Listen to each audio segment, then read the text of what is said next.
Ben olsam hangi cihazı alırdım serisine laptoplarla devam ediyoruz. Öncelikle biraz hastayım. Sesim biraz kötü geliyor olabilir ama bu videoyu da vakit kaybetmeden çekmem gerekiyordu. Eğer bu video beğenilirse ve abone olup bildirimleri açarsanız ben de bu serinin devamı için gerekli motivasyonu almış olurum. Laptop önerilerini ayda bir kez düzenli olarak güncellemeye çalışıyorduk. Fakat bu seri biraz daha ayrı diyebilirim. Yani burada herhangi bir bütçe sınırımız da yok. Olabilecek en düşük bütçeden en yükseğe doğru gideceğiz. Bu laptopları neye göre seçiyorum derseniz tamamen fiyat performans oranını göz önünde bulundurarak seçmeye çalıştım. Ve burada her fiyat aralığından tek cihaza yer verdim. Gerçekten bu listede bulunan herhangi bir laptopu alırsanız hiçbir problem yaşayacağınızı düşünmüyorum. Bildiğiniz gibi dolar kuru sürekli artmaya devam ediyor. Bu yüzden bu videoyu 2-3 hafta sonra izliyorsanız bu fiyatlar tamamen değişmiş olabilir. Hem açıklamalar hem de yorumlarda bırakacağım linklerden bu laptopları güvenilir ve en uygun fiyatlı şekilde alabilirsiniz. Yani birazdan laptoplarda göreceğiniz fiyatlarla eğer ki videoyu sonradan izlediğinizde linklerden fiyatları kontrol ettiğiniz zaman aradaki fiyatlarda bayağı bir uçurum olmuş olabilir. Yine de bu cihazların fiyat performans olarak üst seviyede olduğunu düşündüğümde diğer cihazların da fiyatları artacağı için yine piyasaya oranla en mantıklı laptoplar listedeki cihazlar olacak. O yüzden kafanızda herhangi bir karışıklık, bir soru işareti olmasın. Şimdi incelemeye listenin en uygun fiyatlı laptopuyla başlayalım. Listenin en uygun fiyatlı cihazı yani HP 15S'e baktığımda 15.6 inç Full HD ekranımız maalesef TNB panelle geliyor. AMD Ryzen 5 5500U işlemcisini burada görebilirken 8 GB RAM de bu sisteme eşlik ediyor. Açıkçası hem performans olarak hem de günlük kullanım, ortalama bir kullanım için düşündüğümde bu işlemcinin ve bu RAM'in fazlasıyla yeterli olduğunu düşünüyorum. Bu bilgisayar kesinlikle bir oyuncu laptopu değil. Buna bağlı olarak çok fazla bir performans bekleyemeyiz. Ama yine de CSGO, LoL, Valorant gibi oyunlarda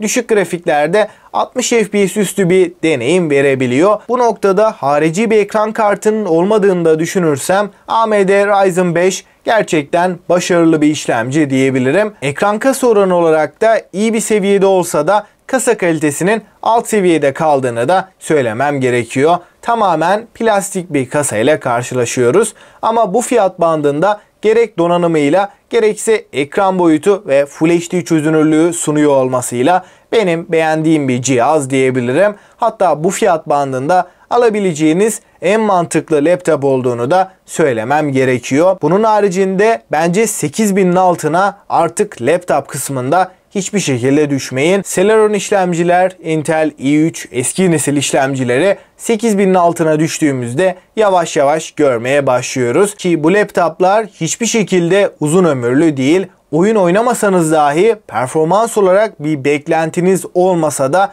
normal bir kullanım içinde yani Chrome'da 2-3 sekme açtığımızda ciddi şekilde yavaşlayan laptoplar. Burada HP 15S ile hiçbir problem yaşamayacağınızı da gönül rahatlığıyla söyleyebilirim. Listenin ikinci sırasına geçersek burada piyasada alabileceğimiz en uygun fiyatlı ve en güncel, en mantıklı laptopu yani HP Victus 16 modelini burada görebiliyoruz. AMD Ryzen 5 5600H işlemcisi, 8 GB 3200 MHz'lik performanslı RAM ile 256 GB SSD burada biraz düşük gözükse de hem RAM'i hem de SSD'yi yükseltme seçeneğimiz var. GTX 1650 gayet yeterli bir ekran kartı ve bu fiyatını oranla düşündüğümde tam bir fiyat performans laptopu diyebilirim. Listenin 3. sırasında eğer bütçemi daha fazla arttıramam diyorsanız 17.500 bandına kadar bence alınabilecek en iyi gaming laptop olan Acer'ın güncellenen kasasıyla Ryzen 5 6. nesil 6600H işlemcisi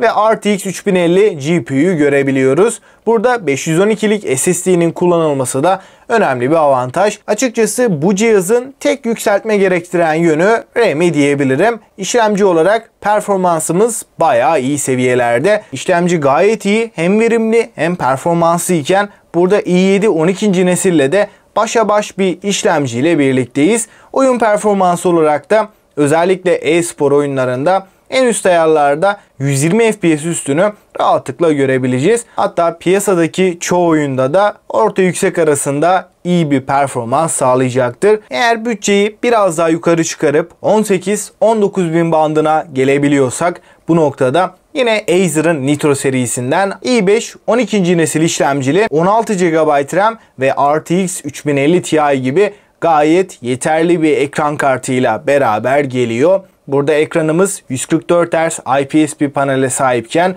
512 GB SSD'de laptopumuzda kullanılmış. Kasa kalitesi, kullanılan plastik yapı ve soğutma sistemi yönünden de bu fiyat bandında en iyi cihazlar arasında. Listemizin bir sonraki laptopu şu ana kadar incelediğimiz diğer laptoplardan baya ayrışıyor. Burada MSI'ın Teen GF63 modelini görebiliyoruz. Bu cihazı diğer laptoplardan ayıran iki detay var. Bunlardan en önemlisi RTX 4050 ile beraber gelmesi. Evet, TDP değeriyle gerçekten düşük kalsa da 45 Watt'lık bir TDP değerini MSI'ın bu modelinde görebiliyoruz. Fakat RTX 4050, 3050 Ti'nin 85 Watt'lık modellerinden, hatta 3060'ın bile 90 Watt'lık modeliyle kıyasladığımız zaman daha iyi bir performansı bize rahatlıkla verebiliyor. Yani 3060'lı bir cihazı 27-28 bin bandına almaktansa MSI'nin 4050'li modelini 23 bine çok rahatlıkla alabiliyoruz. Bu noktada hem performans yönünde hem de MSI kalitesini düşündüğümde gerçekten şu an için alınabilecek en mantıklı fiyat performans laptopu diyebilirim. Burada en önemli ikinci avantajımız da istediğimiz gibi bu laptopa yükseltme yapabiliyoruz. Acer Nitro aldığımız zaman bu yükseltmeler sadece serviste yapılıyor. Eğer ki kendimiz yapmaya kalkarsak bu noktada laptopumuz garanti kapsamı dışına çıkıyordu. Fakat MSI tarafında böyle bir sorunumuz yok.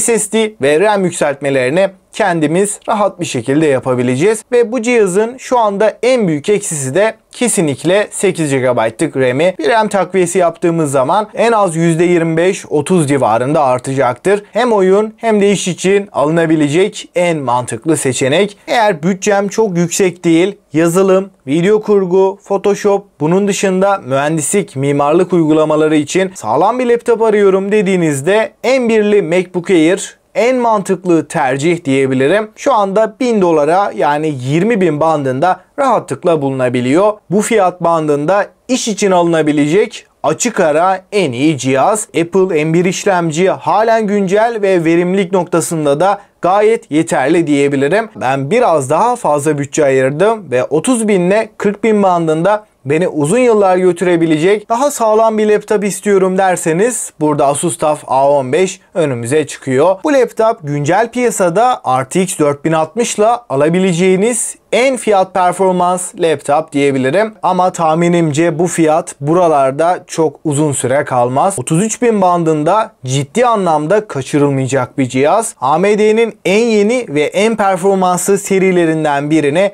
burada görebiliyoruz. Ryzen 7 serisinden işlemciyi görebilirken 16 GB RAM ve 512 SSD sisteme eşlik ediyor. Bu laptopun zayıf tek noktası depolama. 512 SSD bence artık çoğumuz için yeterli gelmeyecektir. Ama aynen MSI'de olduğu gibi hem RAM hem de depolamayı istediğimiz gibi kendimiz takviye yapabiliyoruz. Bu da gerçekten önemli bir avantaj. Listemizin son sırasında eğer bütçeyle ilgili herhangi bir problemim yoksa aynı anda profesyonel düzeyde oyunlar oynayabilirken profesyonel iş de yapabileceğiniz, hatta bir yayıncıysanız yayın içinde kullanılabilecek Asus ROG Strix G16 modeli bu noktada en mantıklı laptop diyebilirim. Eğer bu cihazı alırsanız ekran kalitesiyle, işlemcisi, ekran kartı, pil performansıyla da sizi her anlamda tatmin edecek bir laptop diyebilirim. Açıkçası tasarımsal açıdan da gerçekten oldukça şık gözüküyor. 165 Hz 16 inç ekran, 1 TB SSD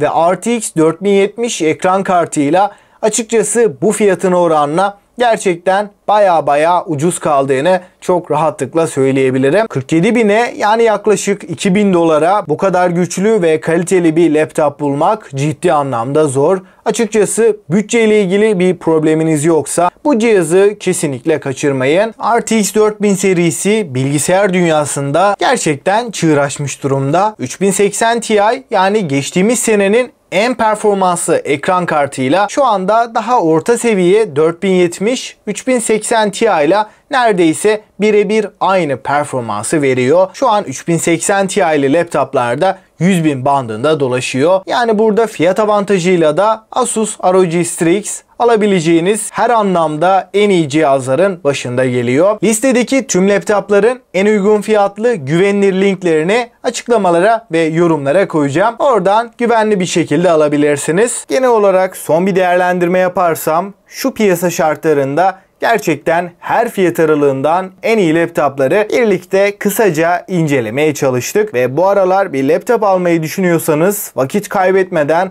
almaya çalışın derim ve aklınıza takılan, sormak istediğiniz sorular olursa da yorumlarda yazmayı unutmayın. Daha fazla laptoplarla ilgili video gelsin mi? Gelsin diyorsanız videoyu beğenmeyi ve abone olmayı da unutmayın. Bir sonraki videoya kadar kendinize çok iyi bakın. Hoşça kal.